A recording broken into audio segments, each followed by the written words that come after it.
का ये बाण मेरा चरण भेद नहीं पाया, परंतु अब से मेरे शरीर का ये भाग सबसे दुर्बल होगा और अब कोई भी बाण मेरे इस स्मरण स्थल को भेद पाएगा और यही मेरे इस देह को त्यागने का कारण बनेगा। आपका स्वागत है कालदेव।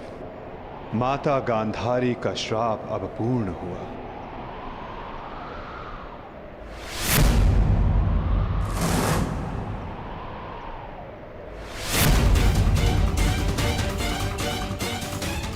श्री कृष्ण, ये कैसा अनर्थ हो गया मुझसे?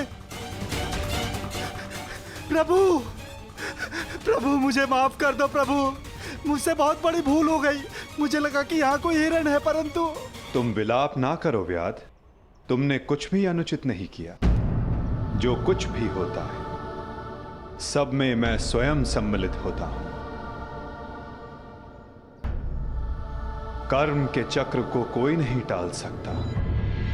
त्रेता युग में मैंने जब श्री राम का अवतार लिया था, तब उस युग में तुम वीर वानर वाली के नाम से प्रसिद्ध थे और उस युग में मैंने बाण चलाकर तुम्हारा वध किया था और उस कारण हेतु आज तुम्हारा बाण मुझे आकर लगा है।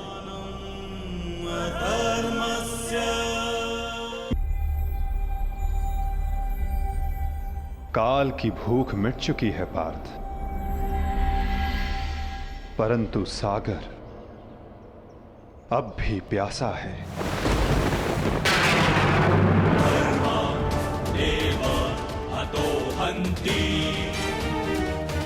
तुम शीघ्रता करो पार्थ।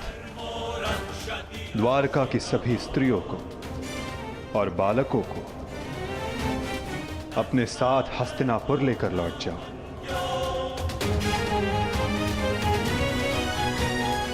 ताकि वो हस्तिनापुर के परिवर्तन का भाग बनकर धर्म के मार्ग पर चल सके, नवीन युग का आलिंगन कर सके।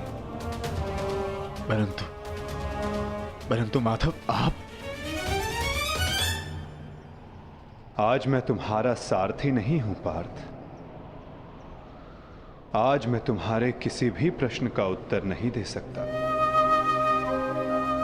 आज मैं तुम्हारा सखा हूं, एक ज्येष्ठ भ्राता के समान हूं पार्थ। और जैसा मैंने कहा है वैसा करो पार्थ।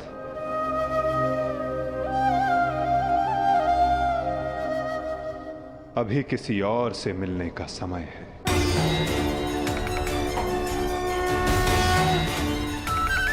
जैसी आपकी आज्ञा।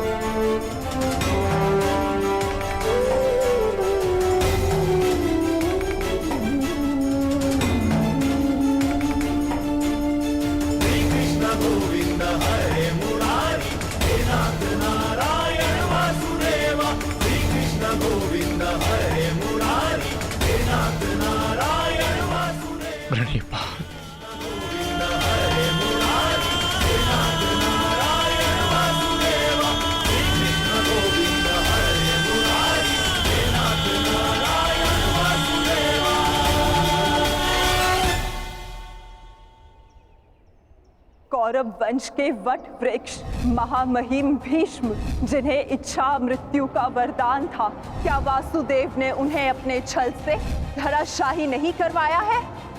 यही तुम्हारा अंतिम अवसर है पार्थ। पितामह को इस पीड़ा से मुक्त करो पार्थ।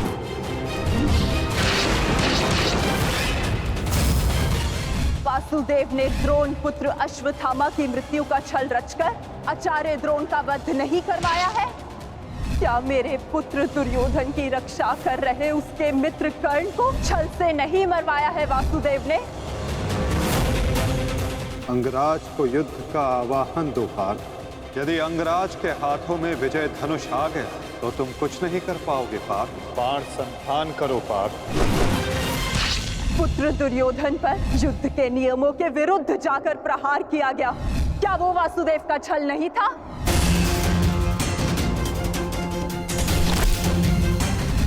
तुम्हें श्राप देती हूँ कि जिस प्रकार तुमने मेरे कुल का अंत किया है, तुम्हारा कुल भी ऐसे ही आपस में लड़कर नष्ट हो जाएगा।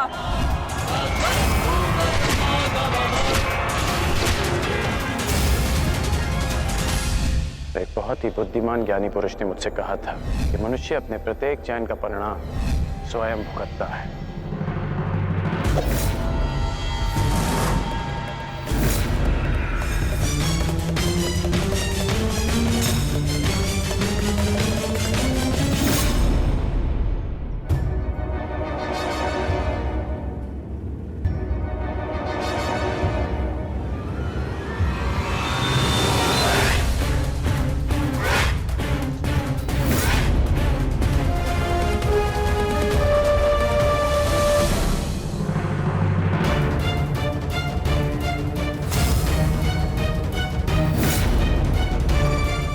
आज अच्छा खेत मिलेगा।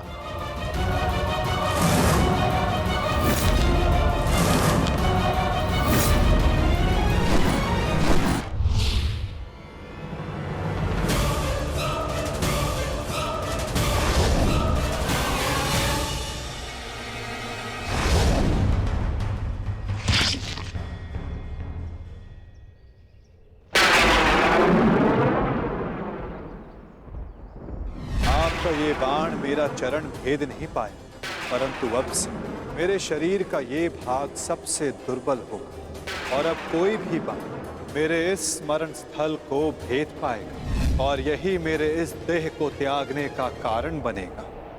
आपका स्वागत है कालदेव। माता गांधारी का श्राप अब पूर्ण हुआ।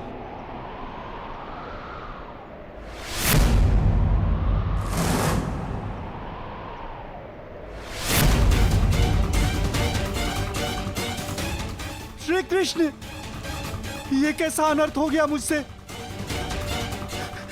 प्रभु, प्रभु मुझे माफ कर दो प्रभु, मुझसे बहुत बड़ी भूल हो गई। मुझे लगा कि यहाँ कोई हिरण है, परंतु। तुम विलाप ना करो व्याध। तुमने कुछ भी अनुचित नहीं किया। जो कुछ भी होता है सब में मैं स्वयं सम्मिलित होता हूं। कर्म के चक्र को कोई नहीं टाल सकता। त्रेता युग में मैंने जब श्री राम का अवतार लिया था, तब उस युग में तुम वीर वानर वाली के नाम से प्रसिद्ध थे और उस युग में मैंने बाण चलाकर तुम्हारा वध किया था और उस कारण हेतु आज तुम्हारा बाण मुझे आकर लगा है। मेरे जीवन का उद्देश्य धर्म स्थापना था और अब जब धर्म की नींव रखी जा चुकी है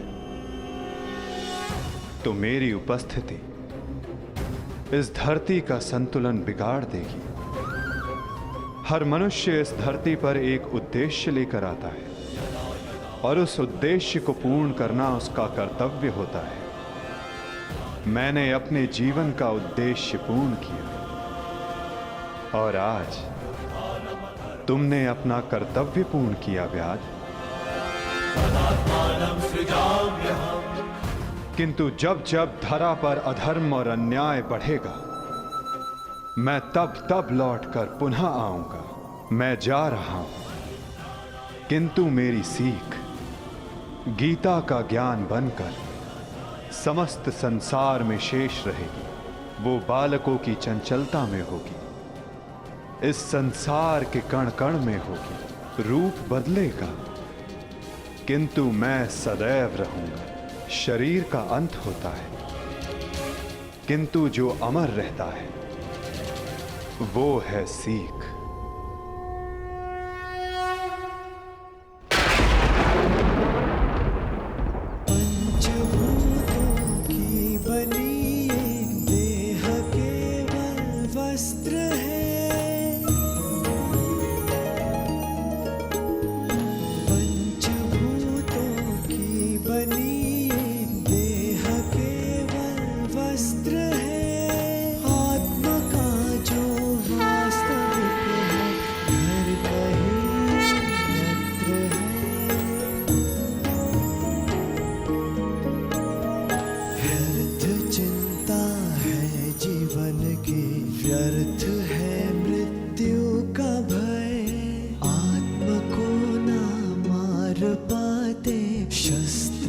गगनिया समय। ईश्वर स्वयं है सृष्टि सारी, कहाँ उसको खोजना। जो भी होता शुभ ही होता, सब उसी की योजना।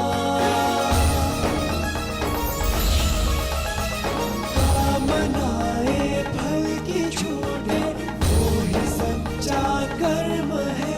ईश्वर चरण में हो समर्पण, वो ही केवल धर्म है।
काकाश्री, हम पिताश्री वासुदेव को छोड़कर नहीं जा सकते। ये उनका ही आदेश है लक्ष्मणा। द्वारका का अंत होने को है। उनका आदेश था कि मैं तुम सभी को यहां से हस्तिनापुर ले जाऊं। मैं उनके आदेश का पालन कर रहा हूं और तुम्हारा भी यही कर्तव्य है।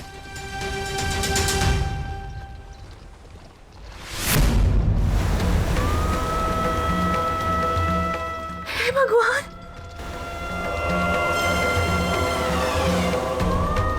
हमारा द्वारका।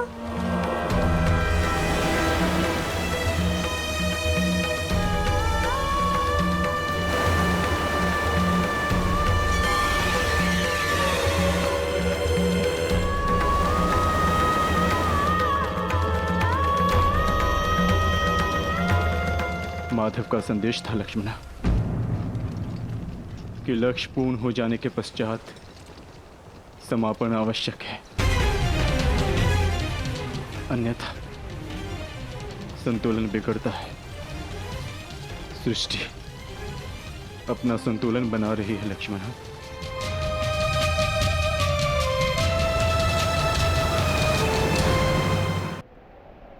आर्य, आर्य युधिष्ठिर।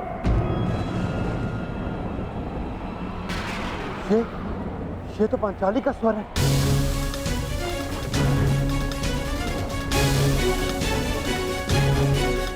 आर्य, आर्य, आर्य, माधव। क्या हुआ पांचाली? माधव किसी संकट में है आर्य।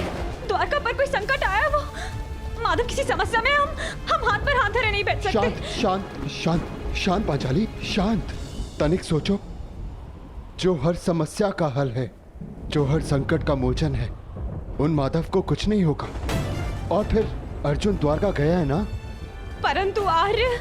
धैर्य रखो पांचाली, माधव को कुछ नहीं होगा।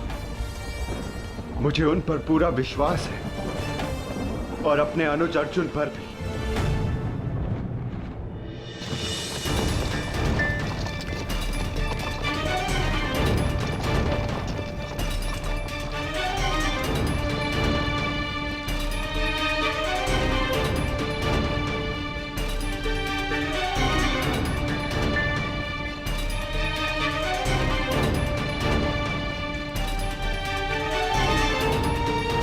सारथी, रथ रोको।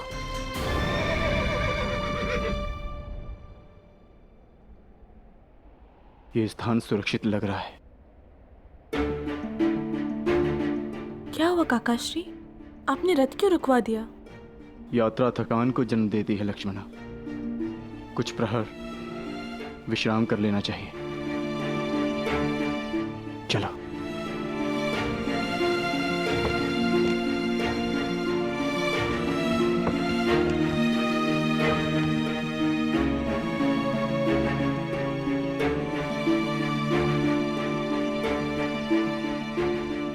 आज मैं तुम्हारा सारथी नहीं हूं पार्थ, आज मैं तुम्हारा सखा हूं। एक ज्येष्ठ भ्राता के समान हूं पार्थ, और जैसा मैंने कहा है वैसा करो पार्थ।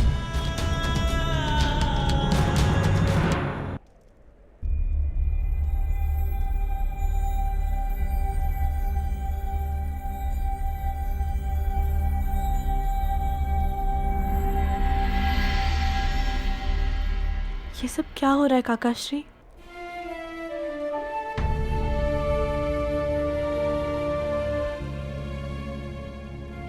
हम सभी मनुष्यों का जीवन एक यात्रा के भांति होता है लक्ष्मणा, जिसे हमें पूर्ण करना होता है। जहां से एक मनुष्य की यात्रा समाप्त होती है, वहीं से एक दूसरी यात्रा का आरंभ होता है, और यही जीवन है। परंतु हमारी यात्रा अभी शेष है लक्ष्मणा। तुम थक गई होंगी, जाओ विश्राम कर लो। जैसी आपकी आज्ञा हो।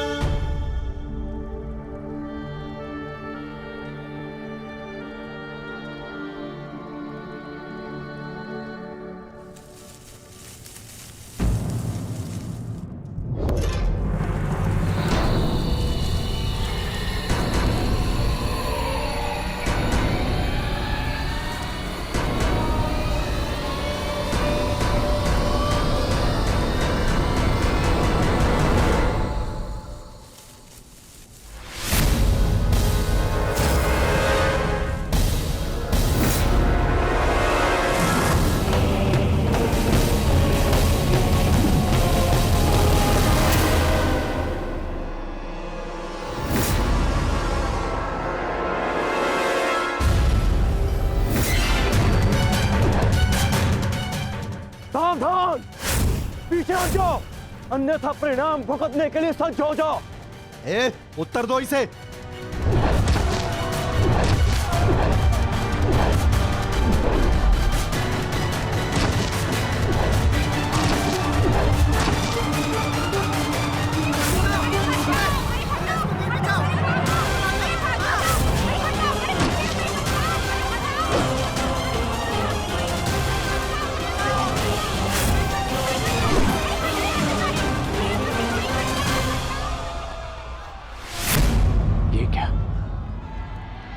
मैंने तो सहस्त्र चलाया था।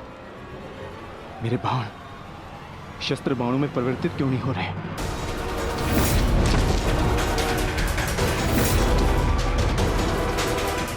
मेरा लक्ष्य कैसे चूक सकता है?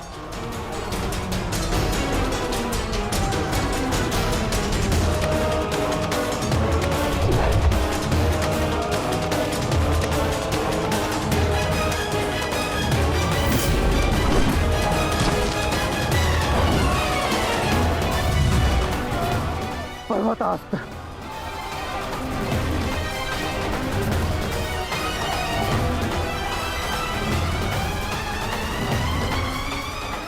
ये सब क्या हो रहा है? भगवान प्रकट क्यों नहीं हो रहे? कैसे करूंगा मैं सबकी रक्षा?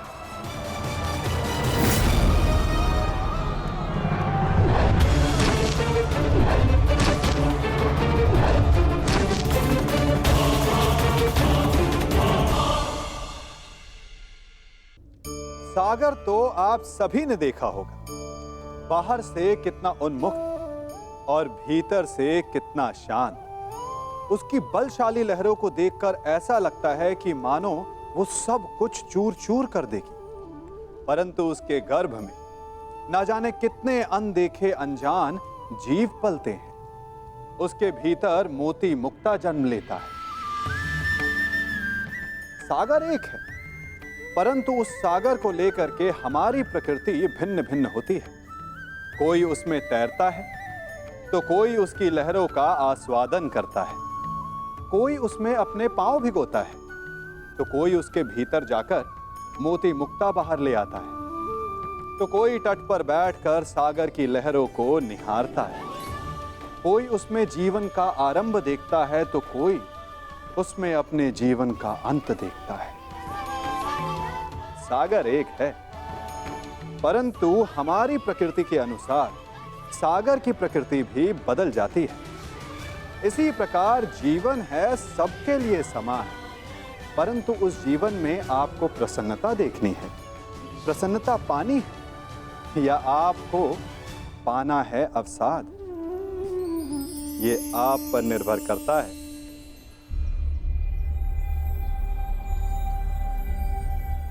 काल की भूख मिट चुकी है पार्थ, परंतु सागर अब भी प्यासा है।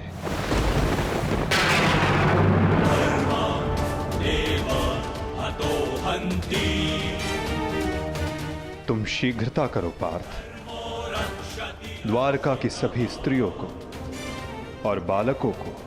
कभी आप ब्रह्म मुहूर्त में जगे हैं? जगकर आकाश की ओर देखेंगे तो पाएंगे कि भोर होने से ठीक पूर्व रात्रि तनिक अधिक घनी हो जाती है। अर्थात जब समस्याएं अपनी चरम सीमा पर होती है तो उनका हल निकट होता है, परंतु जो इस अंधकार से हार जाता है वो इस अंधकार में डूब जाता है, और जो संघर्ष करता है वो उस अंधकार से उभर आता है। सदैव स्मरण रखिएगा, अंत चाहे कितना भी अंधकारमय क्यों ना हो, उसके पश्चात एक नया आरंभ फूटता है, एक नया उदय होता है। चक्रवात के पश्चात जो शांति छाती है, उसके पश्चात प्रारंभ होता है शुभ जीवन का, शुभ भविष्य का, शुभ नव प्रारंभ का।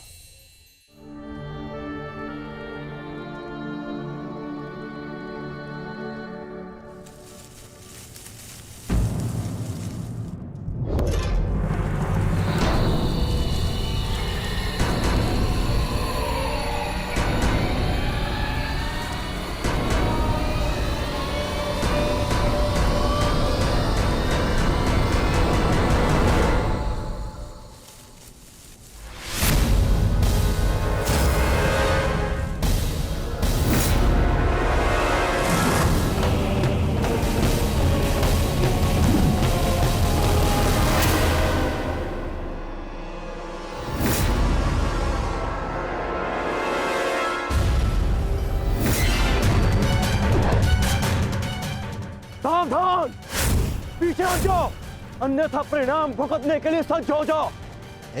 उत्तर दो इसे।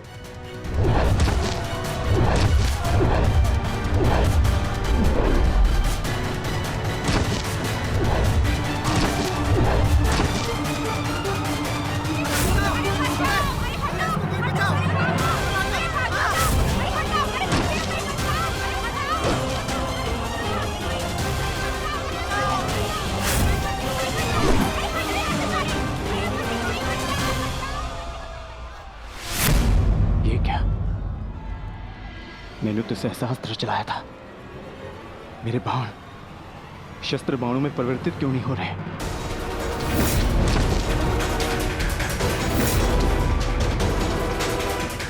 मेरा लक्ष्य कैसे चूक सकता है?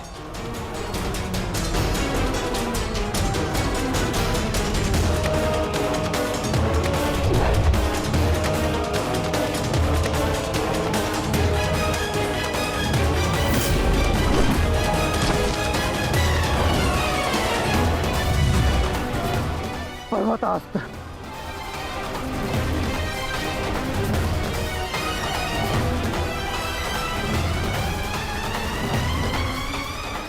ये सब क्या हो रहा है? बाण प्रकट क्यों नहीं हो रहे? कैसे करूंगा मैं सबकी रक्षा?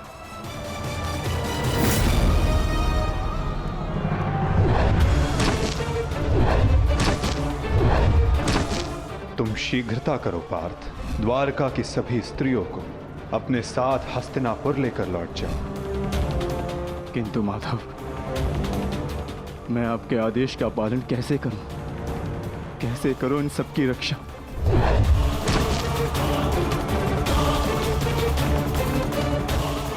लक्ष्मण,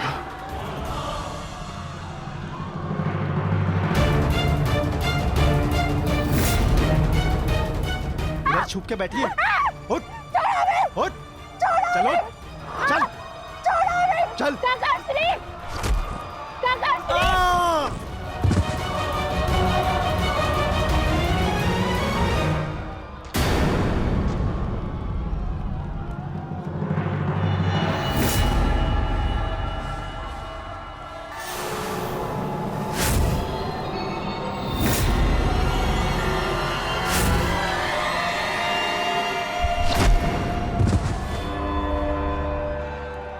वो दिन समाप्त हुए अर्जुन, जब सारा संसार तुम्हारे गांडीव से कांपता था।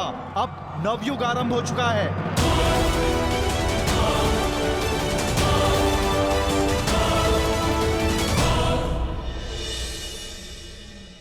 मैं समझ नहीं पा रहा हूं ज्येष्ठ, कैसे मेरे बाण अपना संधान नहीं कर पाए? कैसे मेरे गांडीव की प्रत्यंचा टूटी? मेरे रहते हुए मेरी सुरक्षा में आई कितनी स्त्रियों को वो कितने धन को लूट कर लेगा। मैं कुछ नहीं कर सका। मैं माधव के आदेश का पालन नहीं कर पाया जैसे।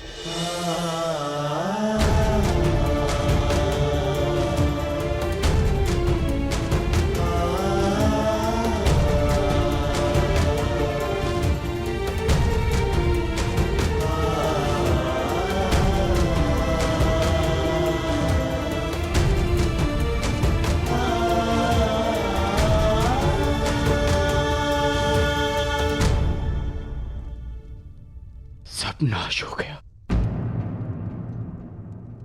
कुछ नहीं बचा। माधव का संदेश क्या है अर्जुन?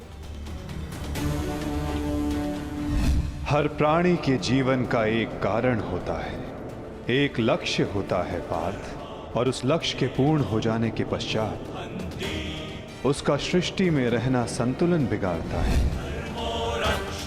द्वारका की सभी स्त्रियों को और बालकों को अपने साथ हस्तिनापुर लेकर लौट जाओ, ताकि वो हस्तिनापुर के परिवर्तन का भाग बनकर धर्म के मार्ग पर चल सके, नवीन युग का आलिंगन कर सके। मैं समझ गया अर्जुन, मैं समझ गया।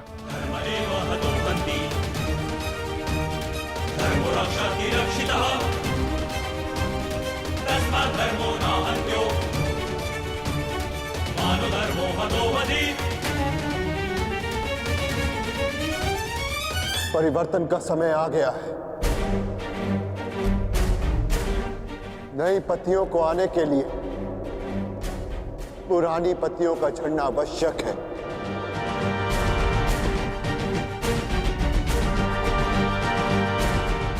आपका मंतव्य क्या है आर्य? शीघ्र ही सबको सब कुछ समझ आ जाएगा।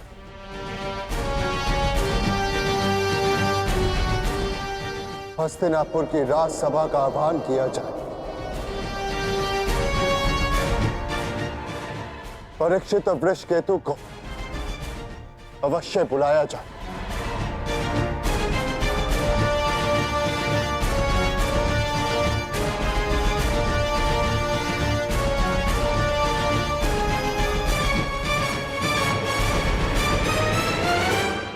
आज ये सभा यहां इसलिए बुलाई गई है, जो योग्य है उसे उसका अधिकार प्राप्त हो। हम सब यहां अपनी नई पीढ़ी का स्वागत करने के लिए एकत्रित हुए हैं। वृषकेतु,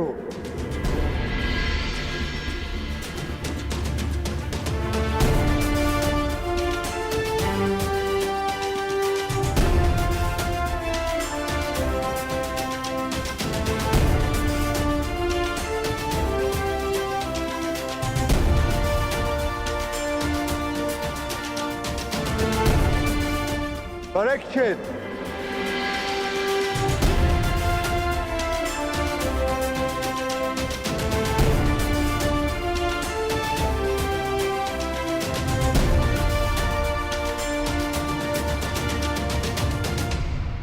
मैं सम्राट युधिष्ठिर आप सभी के समक्ष परीक्षित को हस्तिनापुर का राजा घोषित करता हूं। महाराज परीक्षित की, महाराज परीक्षित की, महाराज परीक्षित की, महाराज परीक्षित की। और वृषकेतु को इंद्रप्रस्थ नरेश घोषित करता हूं। महाराज वृषकेतु की, महाराज वृषकेतु की, महाराज वृषकेतु की, महाराज वृषकेतु की।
परीक्षित की, महाराज वृषकेतु की, महाराज परीक्षित की, महाराज वृषकेतु की।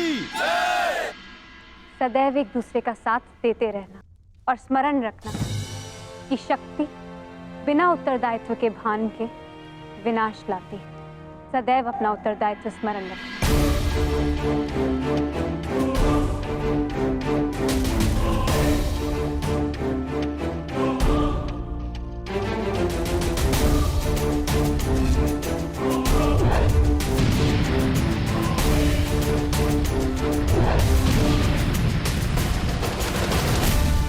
तुम्हारे पिता ने तुमसे छोटी आयु में चक्रव्यूह तोड़ा था। ध्यान रहे, काम, क्रोध, मद, मोह और आसक्ति के चक्र में मत पड़ना पुत्र। हमें तुमसे अनेकों आशाएं हैं।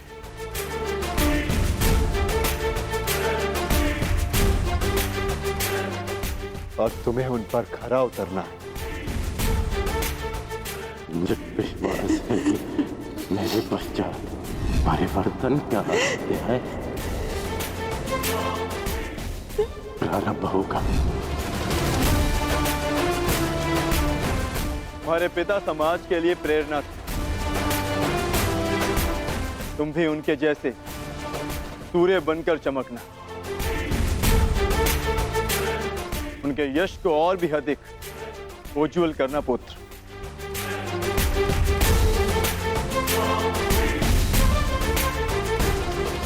और स्मरण रखना पुत्र, मनुष्य का कर्म उसके चुनाव, उसकी नियति का निर्धारण करता है। सदा शुभ कार्य करना। महाराज वृषकेतु की, महाराज परीक्षित की, महाराज वृषकेतु की, महाराज परीक्षित की, महाराज वृषकेतु की, महाराज परीक्षित की, महाराज वृषकेतु की, महाराज परीक्षित की। शौचमिन्द्रिय निग्रह निर्विद्या सत्यं क्रोधो दशकं धर्मलक्षणम् निर्विद्या सत्यं क्रोधो दशकं धर्मलक्षणम् दशकं धर्मलक्षणम्।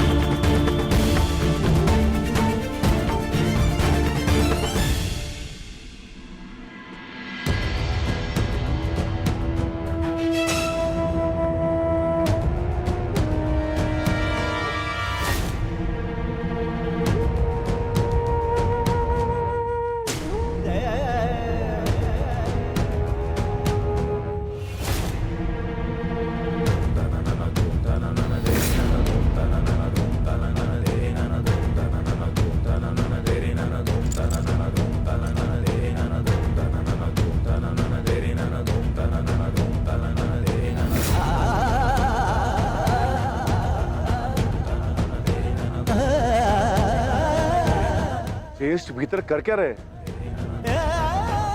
उन्हें भीतर के काफी समय हो गया है, हमें भीतर जाकर देखना चाहिए।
आप इन वस्त्रों में?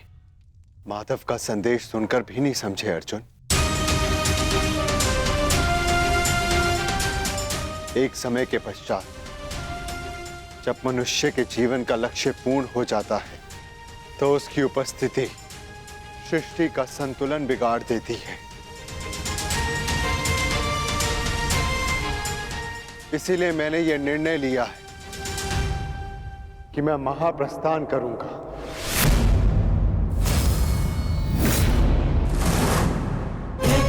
धर्मं च लोभः किंतु इस प्रकार आप हम सभी को अकेले छोड़ के नहीं जा सकते ज्येष्ठ। यदि आप महाप्रस्थान का निर्णय ले ही चुके हैं तो हम सब आपके साथ चलेंगे।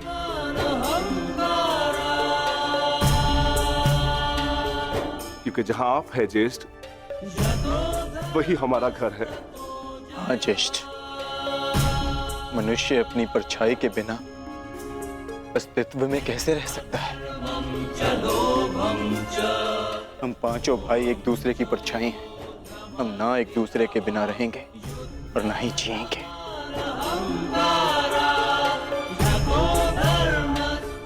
एक बार फिर आप सबने अपने भ्राता प्रेम का उदाहरण प्रस्तुत किया, किंतु मेरा क्या आर्य?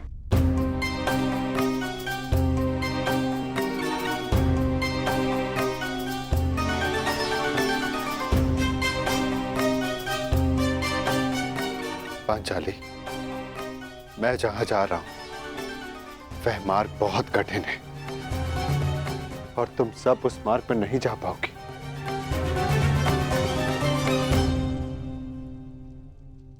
कोई भी मार्ग मेरे जीवन रूपी मार्ग से ज्यादा कठिन तो नहीं हो सकता ना आर्य।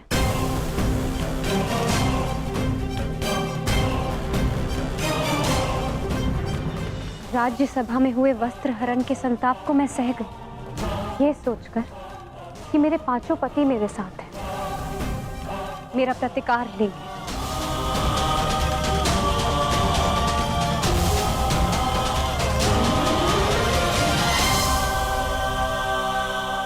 वस्त्र हरण के संताप को मैं सह गई, ये सोचकर कि मेरे पांचों पति मेरे साथ हैं, मेरा प्रतिकार लेंगे।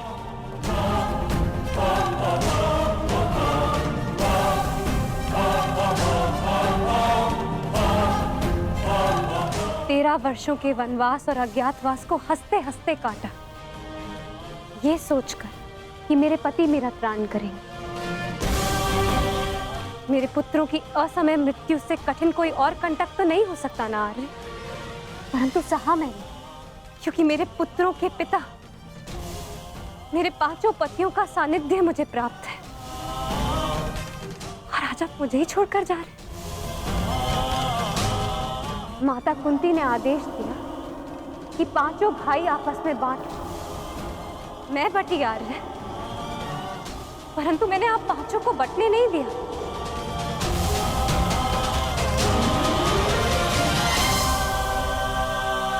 अब चाहे मार्ग के कांटे हो या पत्थरों की ठोकरें, हम सबका प्रारब्ध साथ है।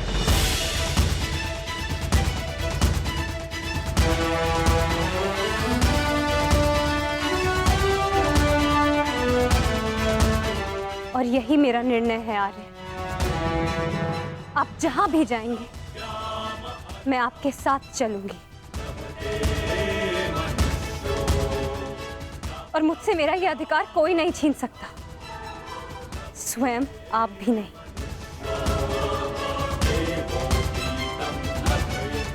मैं चयन कर चुकी हूं आर्य, अब इस यात्रा का जो भी परिणाम होगा मुझे स्वीकार होगा।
मैंने कौरवों और तुम में कभी भी पक्षपात नहीं किया।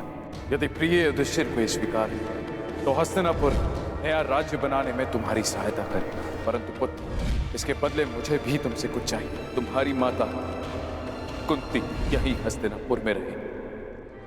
आज तक के इतिहास की सबसे बड़ी, सबसे रोमांचक, मनोरंजक द्यूत क्रीड़ा हम सबके जीवन का सबसे बड़ा खेल होगा। 5 की शक्ति दास हो गई दुर्योधन। युधिष्ठिर भी तुम्हारा दास हो गया। जो विजय संसार के सबसे बड़े युद्ध में नहीं मिल सकती थी, वो युद्ध के चाल में तुम्हारी हो गई। वो शेष है द्रौपद पुत्री पांचाली। पांचाली पांचाली पांचाली पांचाली पांचाली। अब ये द्रौपद पुत्री पांचाली विधिवत तुम्हारी दासी हुई। दुशासन, तुम मेरा अपमान करने वाली उस दासी को अपने इन भुजाओं से उसके बाल पकड़कर खींचकर इस सभा में लेकर आओ। दुर्योधन, तुम अपनी सीमा का अतिक्रमण कर रहे हो। वहीं पर उन्हें विराम लगा दो। तुम इस भांति एक स्त्री का अपमान नहीं कर सकते। सावधान दुर्योधन, आप अपनी प्रतिज्ञा की सीमा में बंधे हैं पितामह। आप अपने वचन से बंधे हैं आचार्य। और तुम कर्ण, मेरी मित्रता के बंधन में बंधे हो कर्ण। लीजिए ज्येष्ठ, आपका आदेश ना मानने वाली दासी। आओ दासी द्रौपदी, आकर मेरी टंगा में बैठो। आओ। वस्त्र हरण करो इस दासी का।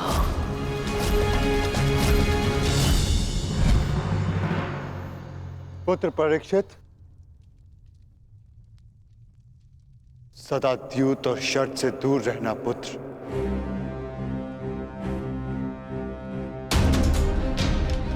क्योंकि ये मनुष्य को काल के गर्त में पहुंचा देता है।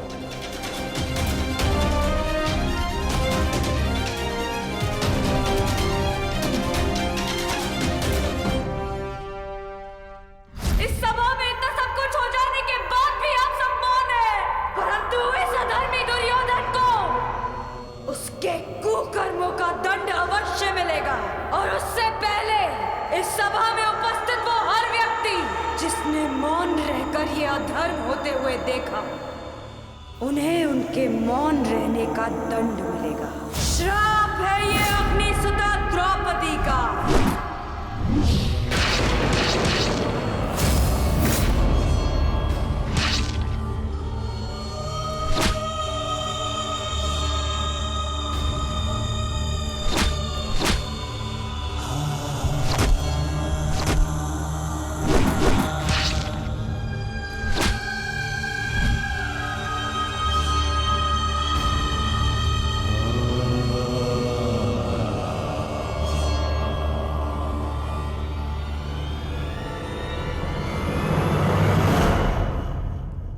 सदा स्त्री का सम्मान करना पुत्र।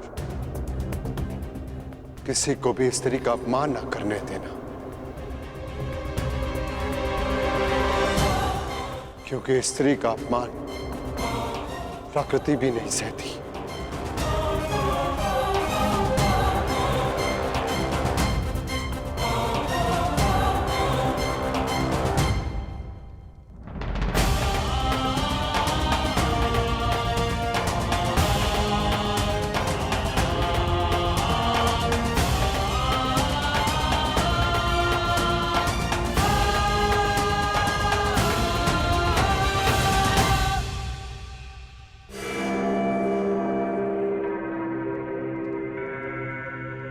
मैं दुर्योधन आज हस्तिनापुर के सिंहासन को दांव पे लगाता हूं। बस दुर्योधन, हस्तिनापुर पर तुम्हारा कोई अधिकार नहीं। तो जिनका अधिकार है मैं उन्हीं से पूछ लेता हूँ। पिताश्री, मेरा इस सिंहासन पे अधिकार नहीं। अधिकार है पुत्र, और मैं तुम्हें उस अधिकार का प्रयोग करने की अनुमति देता हूं। यदि एक अवसर इस क्षण बंद न हुई तो परशुराम शिष्य द्रोण के बाणों को कोई नहीं रोक पाएगा। आचार्य द्रोण, आप इस सभा के सभासद हैं और नियम अनुसार सभा के समाप्त होने तक आप नहीं उठेंगे, अन्यथा आप दंड के पात्र होंगे। स्मरण रखना पुत्र, राजा वो नहीं जो राज्य की सीमा के पार देख सके। राजा वो है जो प्रजा की आंखों की सीमा में आए एक आंसू को देख सके।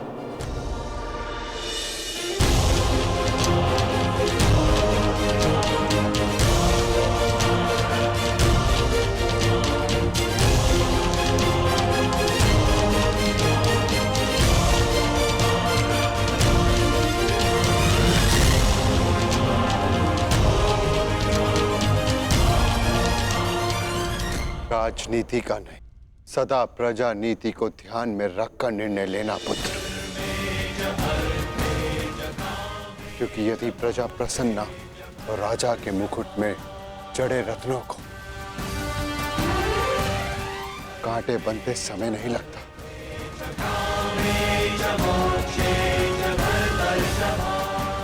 धर्म के साथ शासन करना।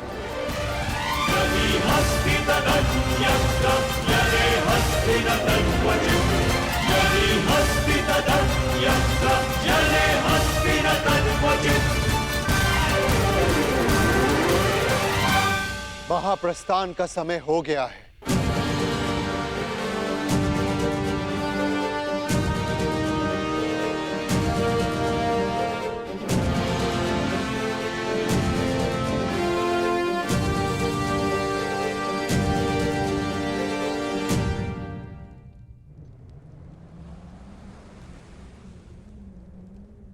वानप्रस्थ में प्रस्थान करने का समय आ गया है।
प्रणिपात पिताश्री।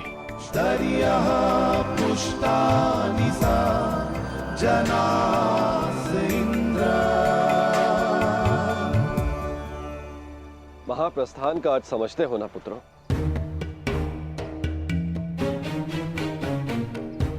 महाप्रस्थान का अर्थ है कि तुम इस संसार को त्याग कर परलोक जाना चाहते हो।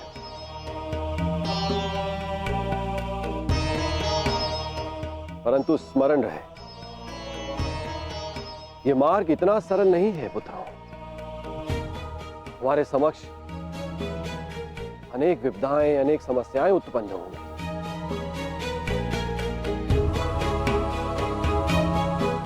और तुम्हारे संरक्षक इंद्र के रहते हुए यह कैसे संभव है? तुम चलो मेरे साथ, मैं स्वयं तुम्हें अपने रथ पर देवलोक ले चलूंगा।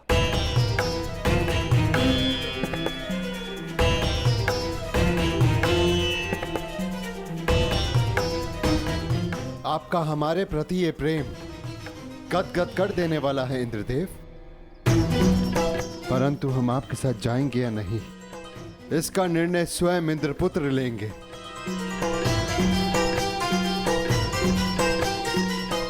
अर्जुन, निर्णय तुम्हारा है।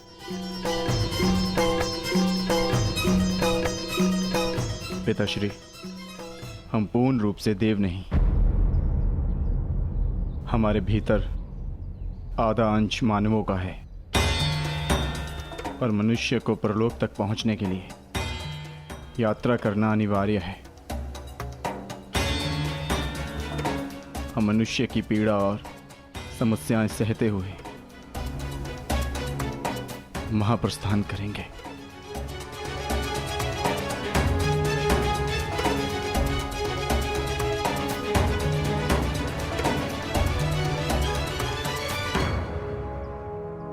मुझे तुम पर गर्व है पुत्र।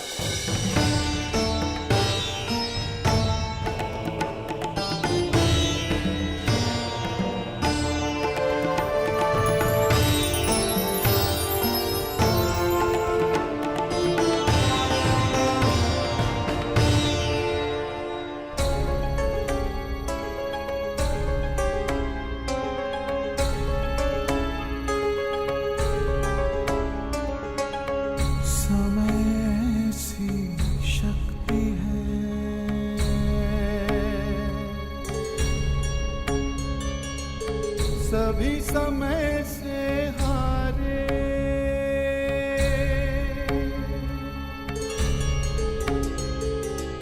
समय से शक्ति है, सभी समय से हारे। राजा हो या रंग सभी बनते रहे बेचारे।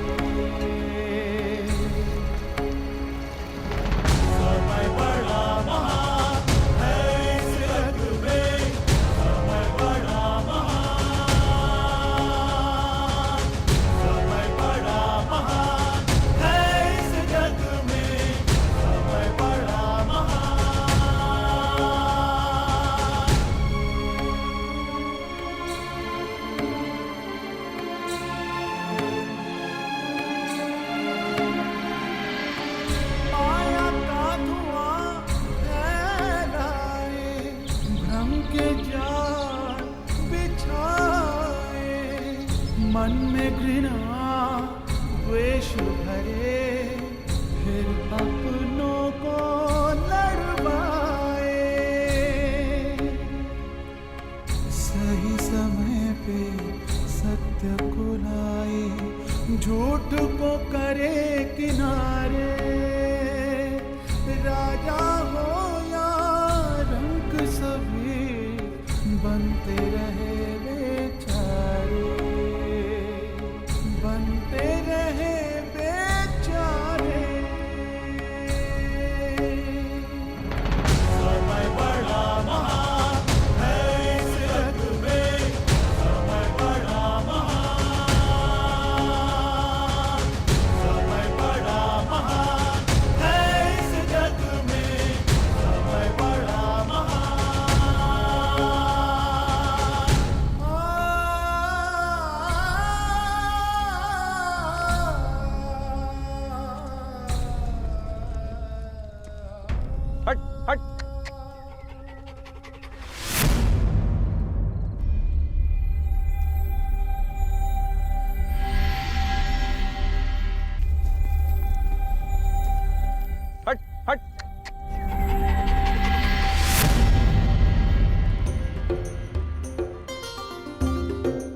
देखिए ना ज्येष्ठ, कब से ये कुकुर हमारा पीछा कर रहा है।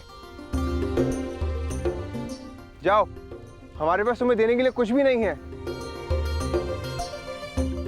प्रतीत होता है कि आर्य नकुल के रूप पर मोहित हो गया है।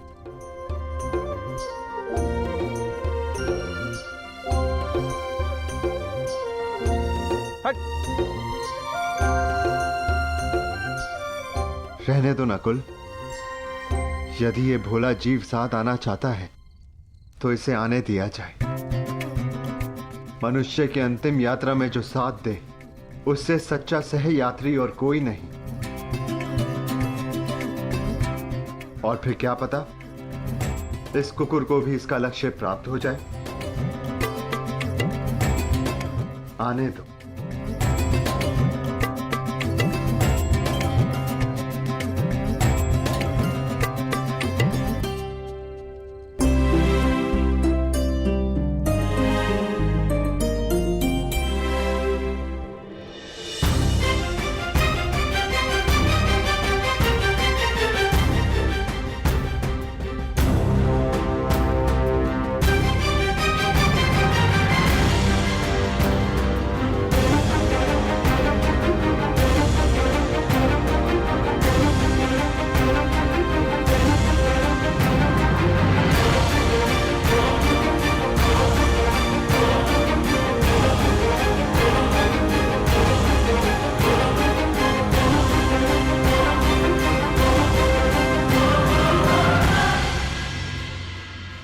ज्येष्ठ, ऐसे कठिन चढ़ाई हम कैसे चढ़ेंगे?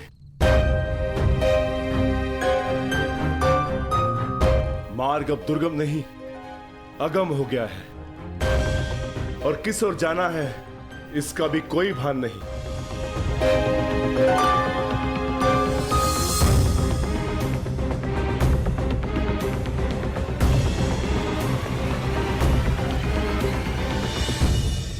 हमें कैलाश पर जाना है भीम, और अब वही मार्ग दिखाएंगे जो कैलाशपति हैं।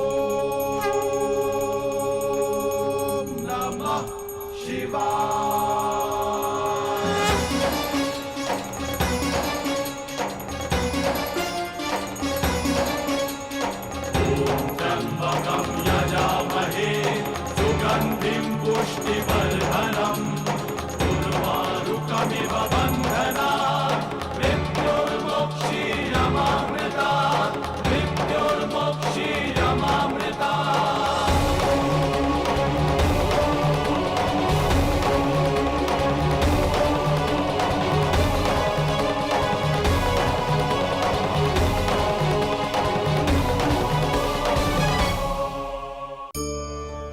कभी आप ब्रह्म मुहूर्त में जगे हैं? जगकर आकाश की ओर देखेंगे तो पाएंगे कि भोर होने से ठीक पूर्व रात्रि तनिक अधिक घनी हो जाती है। अर्थात जब समस्याएं अपनी चरम सीमा पर होती है तो उनका हल निकट होता है, परंतु जो इस अंधकार से हार जाता है वो इस अंधकार में डूब जाता है, और जो संघर्ष करता है वो उस अंधकार से उभर आता है। सदैव स्मरण रखिएगा, अंत चाहे कितना भी अंधकारमय क्यों ना हो, उसके पश्चात एक नया आरंभ फूटता है, एक नया उदय होता है। चक्रवात के पश्चात जो शांति छाती है, उसके पश्चात प्रारंभ होता है शुभ जीवन का, शुभ भविष्य का, शुभ नव प्रारंभ का।